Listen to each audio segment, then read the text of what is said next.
ദേശീയ പക്ഷി ദിനത്തോടനുബന്ധിച്ച് തിരൂരങ്ങാടി, ചെറുമുക്ക്, വെഞ്ചാലി തണ്ണീർത്തടങ്ങളിൽ നടത്തിയ ഏഷ്യൻ വാട്ടർ ബേർഡ് സെൻസസിൽ 69 ഇനം പക്ഷികളെ കണ്ടെത്തി. മുൻവർഷങ്ങളിൽ നടത്തിയ സർവേയിൽ 80-ലേറെ പക്ഷികളെ കണ്ടെത്തിയിരുന്നു. Tirurangadi PSMO college, Bhoomithrasena club, Malappuram social forestry division, Cherumukku നാട്ടുകാര്യം കൂട്ടായ്മ, മലപ്പുറം ബേർഡേഴ്സ് എന്നിവയുടെ നേതൃത്വത്തിലാണ് സർവേ നടത്തിയത്. ഏഷ്യൻ വാട്ടർ ബേർഡ്സ് സെൻസസിൽ 69 ഇനം പക്ഷികളെയാണ് പ്രദേശത്തു നിന്നും കണ്ടെത്തിയത്. 5 ഏരിയകളായി തിരിച്ചായിരുന്നു survey. Malappuram social forestry division range forest officer PS Muhammad Nishan survey ഉദ്ഘാടനം ചെയ്തു. കുറെയൊക്കെ ഒരു ബോധം വന്നിട്ടുണ്ട്. അതിനാൽ ഈ ഹണ്ടിങ് ഒരു പരിധി വരെ കുറഞ്ഞിട്ടുണ്ടെന്ന് പറയാം. പക്ഷേ നമുക്കിപ്പോൾ ഏറ്റവും കൂടുതൽ ഇതിന്റെ ഒരു പ്രശ്നം വരുന്നത് ലോസ് ഓഫ് ഹാബിറ്റാറ്റ് ആണ്. അതാണ് ഇപ്പോൾ ഏറ്റവും കൂടുതൽ എനിക്ക് തോന്നുന്നത്. അപ്പോൾ ഞാൻ വായിച്ചപ്പോൾ ഹണ്ടിങ് എന്നൊക്കെ പറഞ്ഞു, പക്ഷെ എനിക്കത് ഉൾക്കൊള്ളാൻ പറ്റില്ല. പേഴ്സണലി ലോസ് ഓഫ് ഹാബിറ്റാറ്റ് ആണ് ഇപ്പോൾ ഏറ്റവും കൂടുതൽ.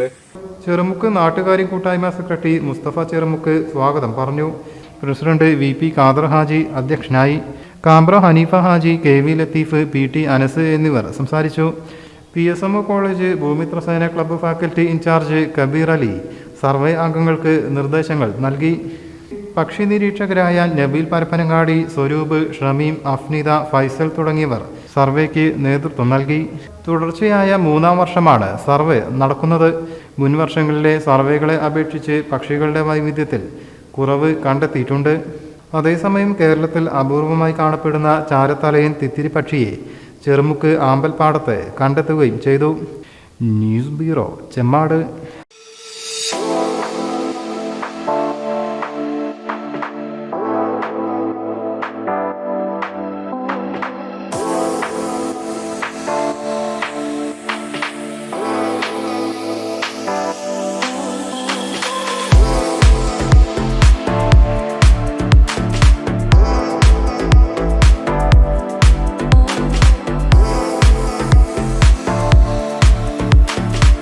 ക്ലാരസ് designer jewellery, Calicut road, Perinthalmanna.